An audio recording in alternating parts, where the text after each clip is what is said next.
पंजाब के जो भी किसान आगू ने सारे महक इतने आ जाने स्टेज अगले बने कि आओ हम एक बार सारे जोर के नाल जयकारा ला लईए जी। बोले सोनिहाल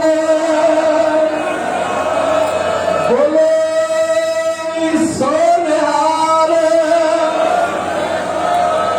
बोले सोनिहाल पंजाब हरियाणा यूपी भाईचारा पंजाब हरियाणा यूपी भाईचारा किसान संयुक्त मोर्चा किसान संयुक्त मोर्चा किसान संयुक्त मोर्चा। ਹੁਣ यूपी के जो प्रधान ने उन्होंने भी सम्मान किया जा रहा सरदार हरिंदर सिंह जी लखोवाल वालों उन्होंने अगे बेनती हुई अपना सम्मान है जी। बोले सोनिहाल जो हरियाणे के प्रधान उन्होंने भी मान साहब जी भी सम्मान किया जा रहा है रतनमान जी को भी। बोले सोनिहाल बोले सोनिहाल। बहुत बहुत धन्यवाद है जी सारे साडे सत्कारयोग आगुआं दा जो आए सारे वीरां नूं बेनती आ कि टकैत साहब बोलणगे और सारे वीर आराम नाल बैठ जाओ। मैं दो चार जिहड़े नारे लवाऊंगा उन्हां दा जवाब देना। उधर हो जाओ मेरे भरा कैमरे पर ऊपर किसान मजदूर एकता संयुक्त किसान मोर्चा जो किसानां नाल टकराएगा भारतीय किसान यूनियन। धन्यवाद जी। मैं राकेश कैदी को बेनती करूंगा वो अपने बंदे विचार रखें।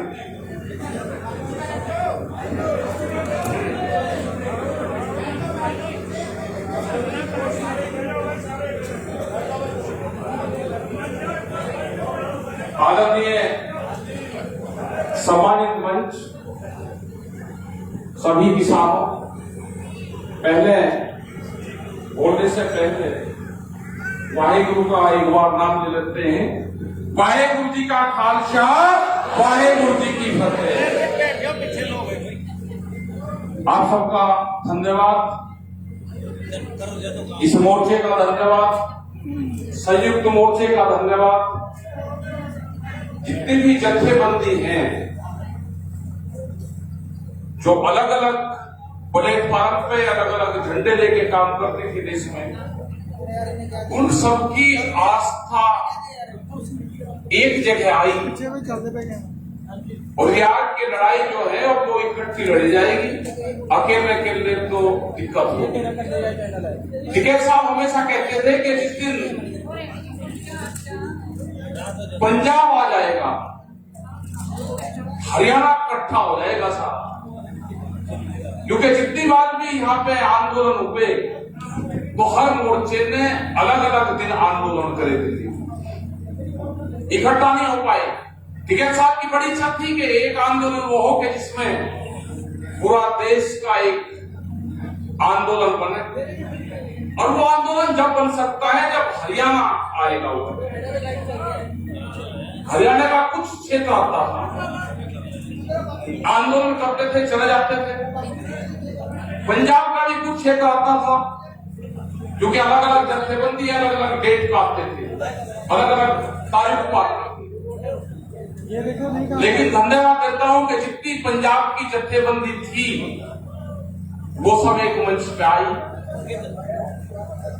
वे जुड़े और उनके जुड़ने से हरियाणा जुड़ा, उत्तर प्रदेश जुड़ा, राजस्थान जहां पे कभी मोर्चा लगता ही नहीं था, मोर्चे कमजोर रहते थे हमेशा, वो 8 नंबर हाईवे कभी घिरा नहीं। लेकिन जब संयुक्त मोर्चे की कॉल हुई, जब राजस्थान के लोगों को लगा कि आज पूरा देश इकट्ठा है, तो राजस्थान भी खड़ा होकर आया, उसने शाहजहांपुर का अपना मोर्चा लगाया। आज दिल्ली के चारों तरफ मोर्चे हैं। डिग्री मॉडल पे क्या हो रहा है आपको नहीं पता।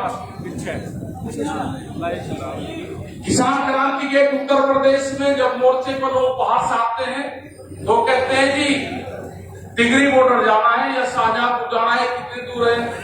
मगर भाई शाहजहांपुर वाला 200 किलोमीटर है यहाँ से। अब जी 200 किलोमीटर दूर मोर्चा लग रहा। जब दिल्ली के चारों तरफ मोर्चों की दूरी 200 किलोमीटर तक है,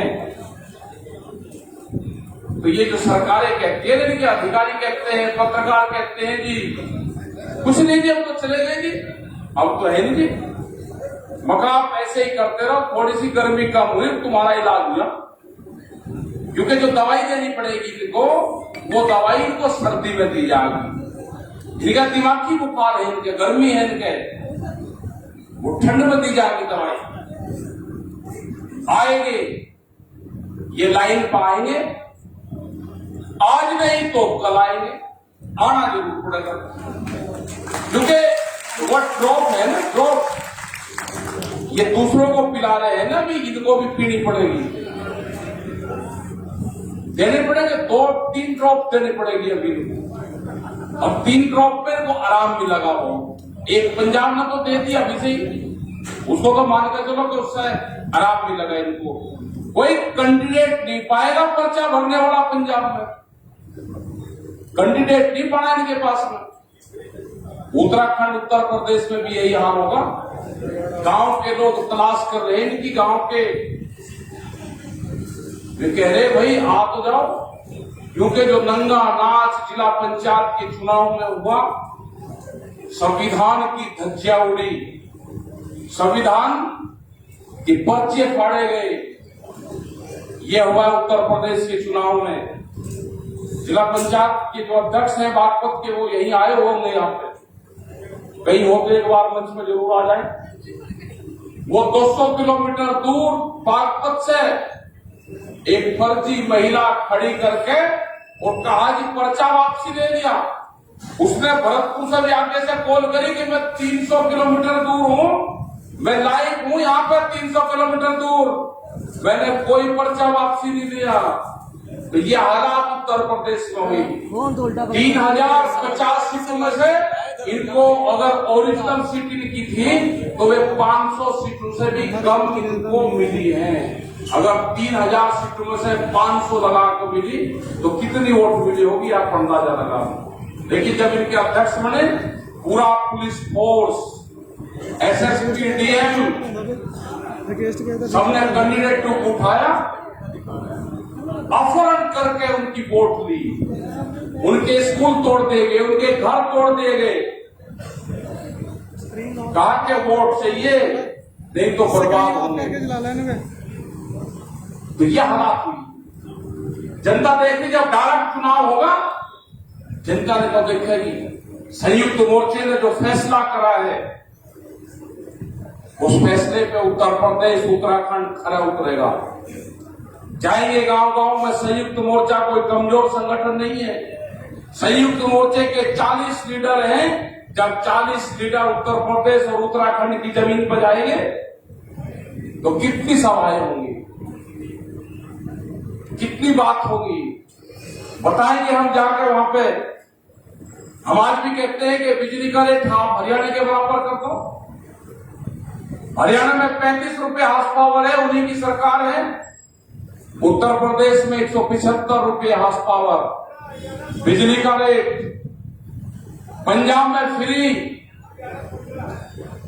15 और 15 होकर भी उनको बैठने नहीं देगा हरियाणा। उनके मंत्री को जमीन पे नहीं बैठने देता। 15 का रेट करते, अगर इनका 175 का रेट हो जाए तो ये क्या हाल करेंगे इनका। इनका इलाज होना जरूरी है सबका, पूरे देश से। ये लुटेरे हैं, इनको देश से भगाना पड़ेगा, भगाना।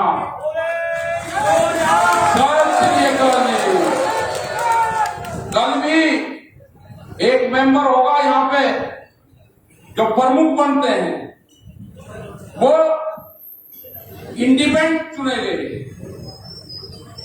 3 लोग। उनको जो उनका सर्टिफिकेट था वो नहीं दिया, 2 को दे दिया। जिसने बीजेपी का ये ऑर्डर दिया उसको दे दिया। उसने नहीं उठा, उसने भारतीय किसान यूनियन में आस्था जताई कि मैं भारतीय किसान यूनियन का हूं, था और रहेगा। उसको नहीं दिया, कहने लगा ये जो पटका है ना ये बीजेपी का उड़ना पड़ेगा, आ जा। उसने कहा कि नहीं आऊंगा। हमारी जब बात हुई हमने कहा या तो दे दो, नहीं तो फौज आने में गई। बागपत कलेक्ट्रेट में कोई आई तो रात ही बुला के इसको कह दिया भाई सुबह ही ले जाना, दे दिया उसको। पर्चे नहीं देते, जितने है वो कार्ड नहीं देते।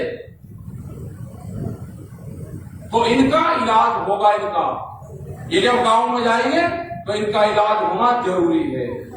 उत्तर प्रदेश में, उत्तराखंड में चुनाव आएंगे तो पूरा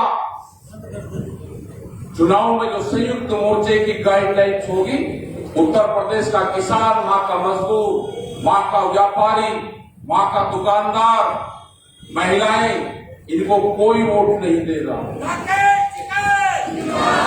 हम गांव गांव में जाएंगे, गन्ने का करीब 10,000 करोड़ रुपया से ज्यादा उत्तर प्रदेश का बकाया है और पूरे देश का 22,000 करोड़ रुपया गन्ने का बकाया है। यही हाल आलू के किसान का है, यही हाल धान के किसान का है। जो कहते हैं ना कि एमएसपी पे खरीद होगी, एमएसपी ठीक है और रहेगी।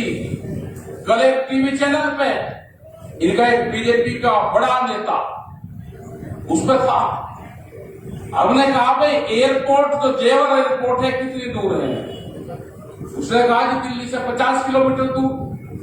तो दिल्ली से 50 किलोमीटर दूर मूंग पे एक आंदोलन चल रहा है। मूंग उसका रेट है 7,500 रुपए क्विंटल एमएसपी और वहां पे उसकी खरीद हो रही है 4,000 रुपए 500, 4,500 रुपए क्विंटल, 3,000 रुपए का नुकसान है। हमने कहा भाई दिल्ली कहाँ पे बिकेगा वो बता तो हमें जरा, हम उसको दिल्ली ले आते हैं। 50 किलोमीटर दूर तो ट्रैक्टर चला के आ जाएगा, उसकी जगह बता दो। गायब हो गया वहां से, बोला नहीं। तो यही हाल धान का है।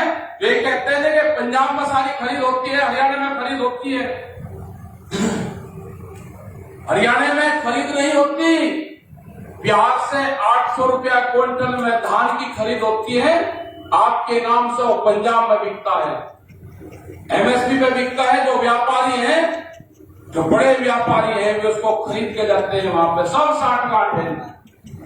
आज भी गेहूं का रेट 1200 से 1400 रुपए क्विंटल है, वहां से खरीद हो रही है और उसको एमएसपी में बेचा जाता है। जमीन तो कहते हैं इतनी खरीद करती, कोई खरीद नहीं हो रही। ये इसीलिए एमएसपी पे कानून बनाना नहीं चाहते। जिस दिन एमएसपी पे कानून बन जाएगा उस दिन बिहार के किसान को, बंगाल के किसान को भी लाभ होगा। जब संयुक्त मोर्चे के लोग बंगाल में गए, ये बीजेपी के पार्टी के लोग जो वहां से चुनाव लड़ रहे थे, ये कह रहे थे जी 1 मुट्ठी चावल हमको दे दो। हमने उनको कहा कि 1 मुट्ठी चावल के साथ में आपकी वोट भी मांग रहे हैं। ये दिल्ली के लोग आए, चमचमाती कोठियों में रहते हैं, आप इनसे कहो कि एमएसपी भी इसकी दे दो 7 साल। ये गायब हो गए वहां से सारे। और जब भी वहां पे खेला हुआ, ये कहते हैं जी ममता बनर्जी से मिले। ममता बनर्जी से नहीं मिले हम मिले वहां की बंगाल की मुख्यमंत्री से। जैसे केंद्र सरकार में इनके मंत्री से मिलते हैं तो हम कोई बीजेपी के लीडर से मिलते हैं क्या? जो नरेंद्र सिंह तोमर हैं ये बीजेपी के आदमी हैं, ये भारत सरकार के मंत्री हैं। आप इनसे कहो ना किसी से कि हम बीजेपी के मंत्री हैं, ये यही कहेंगे ना ये भारत सरकार के मंत्री हैं। हम इनसे इसलिए मिलते हैं। ये आंदोलन 8 महीने हो गए। जिस तरह से हमारी माताएं, बहनें, हमारे बुजुर्गवान, हमारे नौजवान बच्चे इस तपती हुई धूप में तपते हैं, बरसात में यहाँ पे क्या उनका हालात होता है, कड़कती हुई सर्दी में यहाँ पर है। जिस तरह से जानवर जो बंधा हुआ है हमारा, जो ये निहंग हमारे संत हैं, इस तरह से अपने जानवर, अपने घोड़े को यहाँ पे बांध के तपती हुई टींट के नीचे ये यहाँ पर रहते हैं। फिर इनको कहते हैं जिनको गुस्सा आता है, इनका जब जानवर तपता है तो गुस्सा आता है, इनका गुस्सा जायज है। ये गुस्सा उतरेगा आपके ऊपर, जब भी आप पिलोगे आपके ऊपर गुस्सा उतरेगा इनका। इस किसान का गुस्सा उतरेगा, वोट के माध्यम से उतरेगा, आंदोलन के माध्यम से उतरेगा। हम संघर्ष नहीं करना चाहते, हम आंदोलनकारी हैं, हम आंदोलन करेंगे। जो किसान 8 महीने तक आंदोलन पे दिल्ली की जमीन पे बैठ सकता है, आप उसको चाहते हैं कि ये उठकर चला जाएगा? ये गलतफहमी है आपकी। ये किसान ना उठ के जाएगा जब तक इसके कानून वापसी नहीं होंगे। एमएसपी पे गारंटी कानून नहीं बनेगा, वहां पे कमेटी नहीं बनेगा, ये किसान यहां से जाने वाला है नहीं।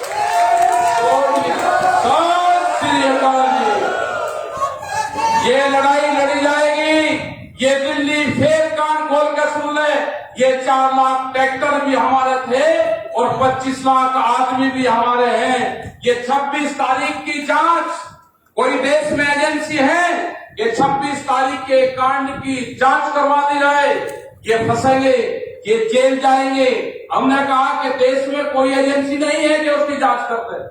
इनके खिलाफ कोई बोलने वाला नहीं है। इन्होंने पूरे संसाधनों पे कब्जा किया है। अगर देश में बीजेपी की सरकार होती, अगर देश में कांग्रेस की होती, अगर देश में किसी पार्टी की सरकार होती तो वह जरूर बात करती। इस देश में सरकार है मोदी सरकार, मोदी को चलाती है बड़ी बड़ी कंपनियां। ये बीजेपी वाले कहां गपशप में हैं?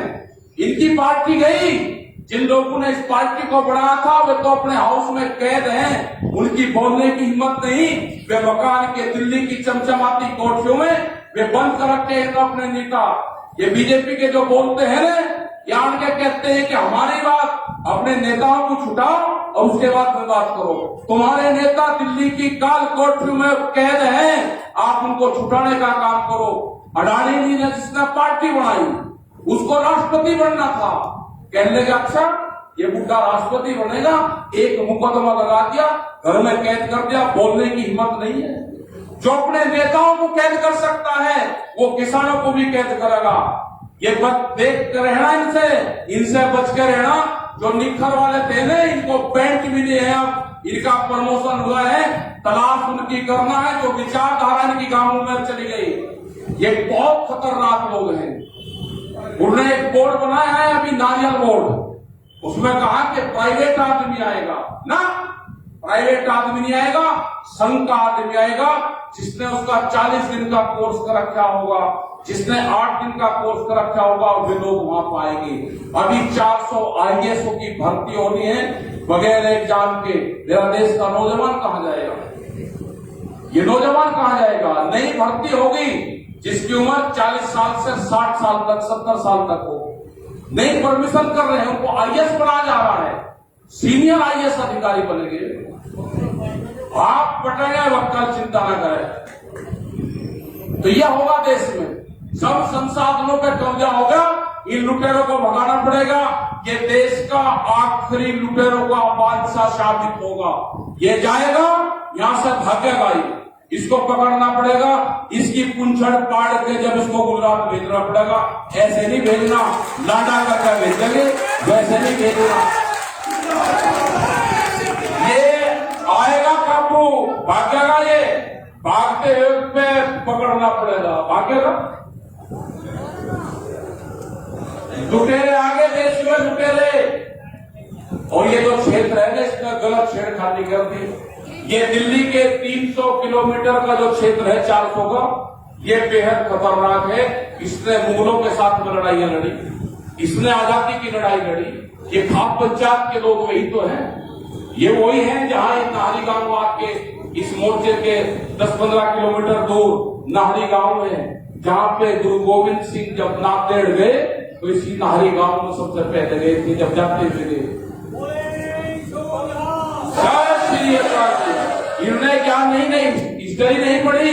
गुरु गोविंद सिंह जब पंजाब से गए, जब उनका परिवार खत्म हो गया तो वे नाहरी गांव के खाप पंचायत के लोगों से मिलकर गए। यहाँ के लोगों ने बताया कि मैं जा रहा, मेरा परिवार तो नहीं रहा, मैं किसी को आपके पास में भेजूंगा, उसकी मदद करना। बंदे बहादुर जी यहाँ पे आए, इस नाहरी गांव में आए।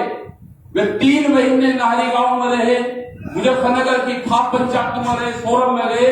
और यहाँ से खाप पंचायत के लोग इकट्ठे हुए, 4700 लोग खाप पंचायत के बंदे बहादुर के साथ में यहाँ से गए।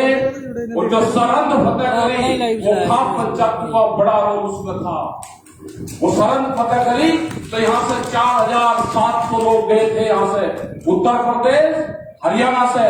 और जब सरहद फतेह हुई थी उसके बाद में वहां से सब लोग जुड़े। सरहद फतेह जब हुई, जब यहाँ से लोग गए, आप लोग सब जुड़े, तो गुरुओं का संबंध खाप पंचायतों से रहा है। गुरुओं का संबंध हमारे से रहा है।